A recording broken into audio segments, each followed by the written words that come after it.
Good evening, all students. Today my topic, chart number 30, past perfect complex sentence. कल हमने आपको past perfect का affirmative sentence, simple sentence बताया था। उसमें अफर्मेटिव, नेगेटिव, इंट्रोगेटिव तीनों को बताया था। उसमें सिंपल सेंटेंस में आफ्टर, ऑलरेडी और बिफोर का भी प्रयोग होता है। तो उसमें हमने बिफोर, ऑलरेडी और बिफोर का प्रयोग बताया था।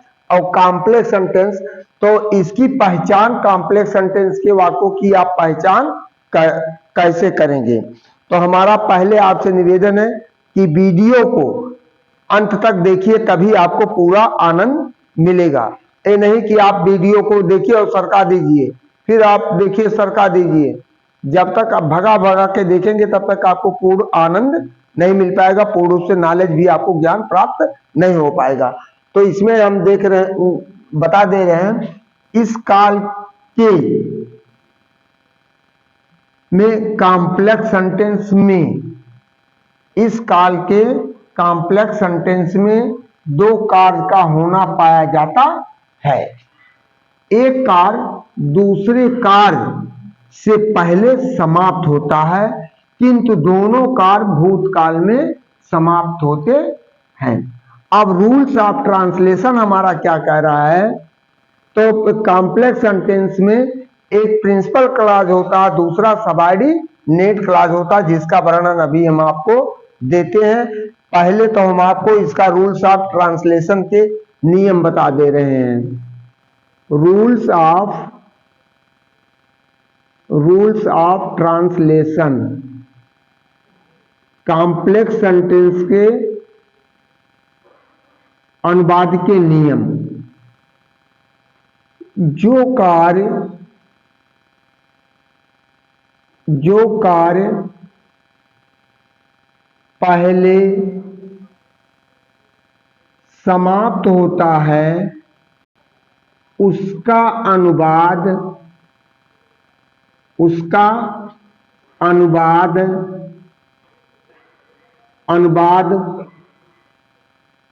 पास्ट परफेक्ट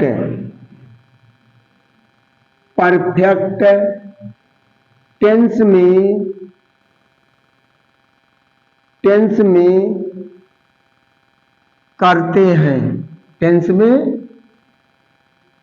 करते हैं, और जो कार्य बाद में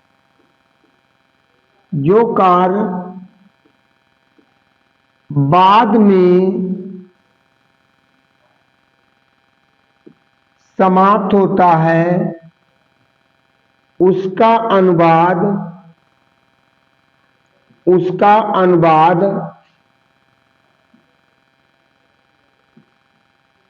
अनुवाद पास्ट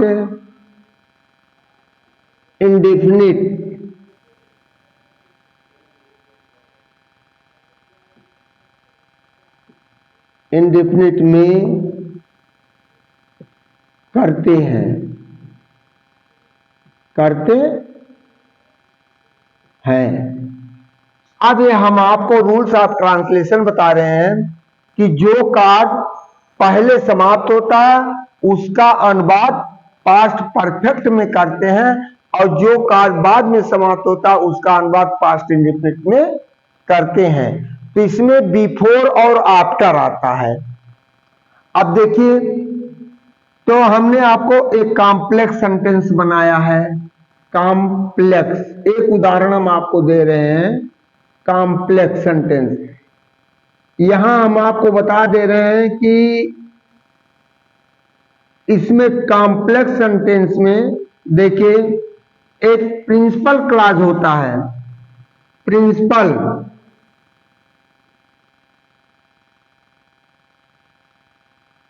प्रिंसिपल क्लॉज, और दूसरा सबऑर्डिनेट क्लॉज। सबऑर्डिनेट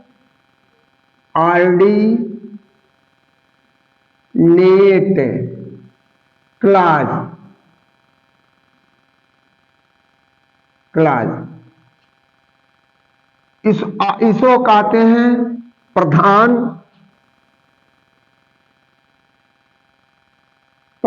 उपवाक्यांश, इसको कहते हैं आश्रित।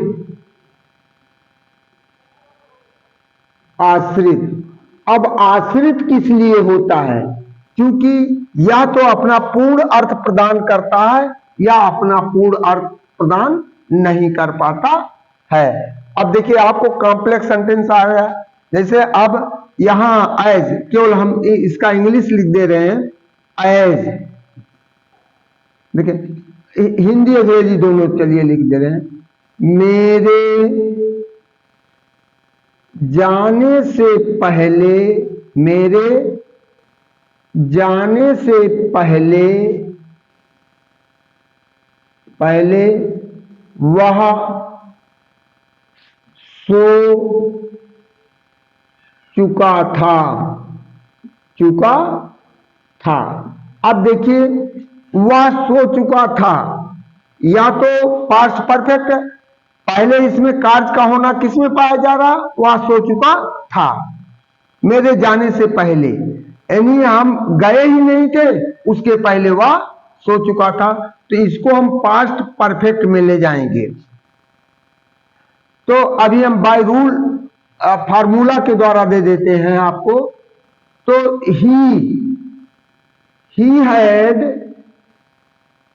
he had slept।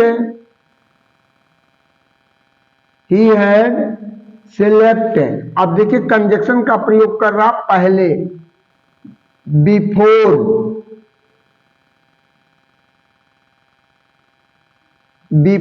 I went, that is shall. अब आपके समझ में आया हुआ, यह हमारा पास्ट परफेक्ट है। क्या है? पास्ट परफेक्ट है,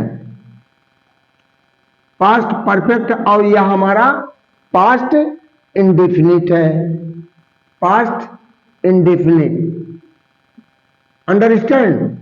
यदि आपको नहीं समझ में आता है तो हम आपको फिर इस तरह, अब देखिए बिफोर शब्द, और एक चीज आप हमेशा देखिए, चाहे बिफोर शब्द आएगा चाहे आफ्टर शब्द आएगा, तो हम अपने दाहिने, हम आपको शुद्ध भाषा में समझा रहे हैं, शुद्ध गवई भाषा में, दाहिने तरफ के वाक्य को आप पहले लेकर आएंगे।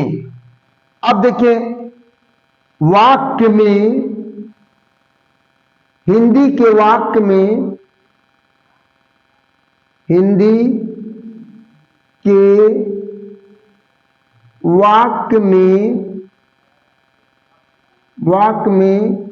पहले शब्द आने पर, पहले शब्द आने पर, तब देखिए इसका फार्मूला होगा पास्ट। अब सीधे हम करें, पास्ट परफेक्ट क्यों करें? चलिए subject plus had plus MV का third form plus before plus subject plus MV का सेकंड फॉर्म, ये हो गया हमारा affirmative, plus O plus C, ये हो गया हमारा अफर्मेटिव सेंटेंस। किसका है? Affirmative sentence.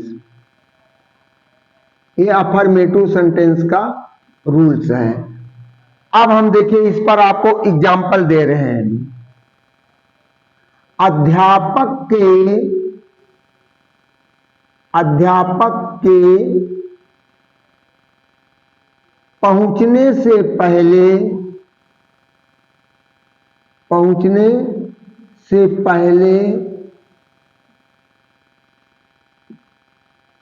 लड़के आ चुके थे।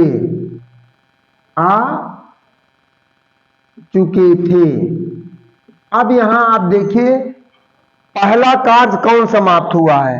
तो लड़के आ चुके थे, ये प्रिंसिपल क्लास बन गया। अध्यापक के पहुंचने, अब यह प्रिंसिपल क्लास हो गया। अब यह हमें सटीक अर्थ नहीं दे पा रहा है।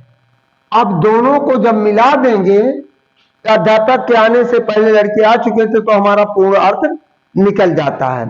तो लड़के आ चुके, तो हम इसको पहले ले लेंगे, boys had come, boys had come before the teacher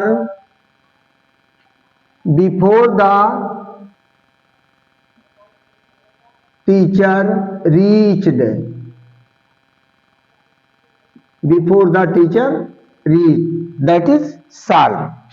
अब दूसरा एग्जाम्पल हम दे रहे हैं,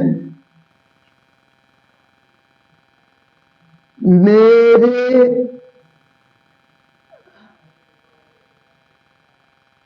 सोने से पहले तुम भोजन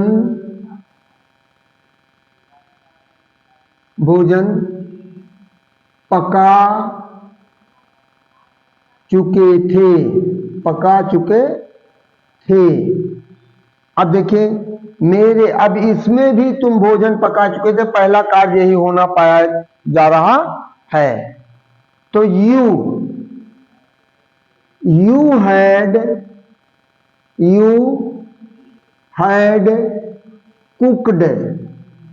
you had cooked food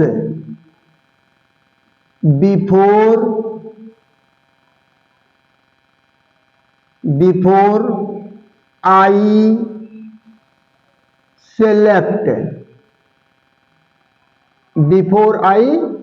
slept, that is solved।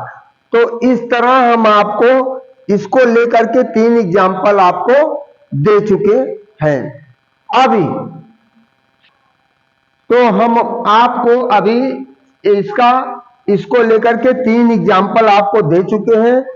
तो हमेशा हम फिर आपको तोड़ने के पहले शब्द आने पर, चाहे पहले शब्द आएगा चाहे बाद शब्द आएगा, यदि बाद शब्द आएगा तो पास्ट इंडेफिनिट का वाक्य वह प्रिंसिपल क्लास बनेगा, और यदि पहले शब्द आएगा तो पास्ट परफेक्ट का वाक्य प्रिंसिपल क्लास बनेगा, यदि बाद आएगा तो पास्ट इंडेफिनिट का भाग वो प्रिंसिपल क्लास बनेगा। जस्ट हमेशा आप अपने दाहिने तरफ से ही वाक्य को ट्रांसलेट करने का प्रयोग करिएगा, चाहे वो इंट्रोगेटिव हो, चाहे अफर्मेटिव हो, चाहे निगेटिव हो, चाहे जिस तरह का हो। तो हम आपको आज तो हमने सिंपल इसका नियम आपको सारे रूल बता दिए हैं। कल के वीडियो में हमारा रहेगा निगेटिव और इंट्रोगेटिव, और एक समय मिलेगा तो हम उसके साथ आपको बाद वाले शब्द को भी बताएंगे। तो हमारा आप लोगों से, चूंकि परीक्षाएं 22 तारीख से आपकी होने वाली हैं, इसलिए आपके पास समय तो एकदम नहीं है, लेकिन जो कंपटीशन बेस या अन्य तरह की तैयारियां कर रहे हैं, तो यदि आप उसमें देखेंगे, आपका पैराग्राफ हाई स्कूल में पैराग्राफ के लिए ट्रांसलेशन आता है, इंटरमीडिएट पैराग्राफ के लिए ट्रांसलेशन आता है, अनसीन पैसेज आते हैं, उसमें से आपको आंसर छांट कर लिखना होता है। यदि आपके पास वोकैबुलरी होती है तो आपको कोई भी प्रश्न हल करने में कोई दिक्कत नहीं होगी। इसी के साथ हम आपके भविष्य के उज्जवल की कामना करते हुए अपने वाणी को विराम देते हैं, और आपसे यही निवेदन करते हैं कि आपको चैनल को ज्यादा से ज्यादा सब्सक्राइब करिए और वीडियो को ज्यादा से ज्यादा लाइक करिए। थैंक यू, धन्यवाद।